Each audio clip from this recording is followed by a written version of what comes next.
ஏழேழு ஜென்மம் இந்த அண்ணன் தங்கை சொந்தம் வேண்டும். என்னாடும் எந்தன் பக்கம் தாயே நீ வேண்டும். உன் கண்ணில் கண்ணீர் வந்தால் எந்தன் கண்ணில் ரத்தம் பாயும். உன் நாவி எந்தன் நாவி ரெண்டும் ஒன்றாகும்.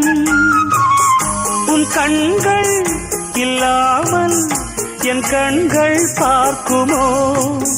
உன் கால்கள் இல்லாமல் என் கால்கள் போகுமோ? என் வானம் இடிவதும் பகல் முடிவதும் உந்தன் பார்வையால். கண்ணே நான் அண்ணன் அல்ல உன்னை ஈன்ற அன்னை நானே. கண்ணீரில் முத்து தொங்கல் கட்டித் தந்தே.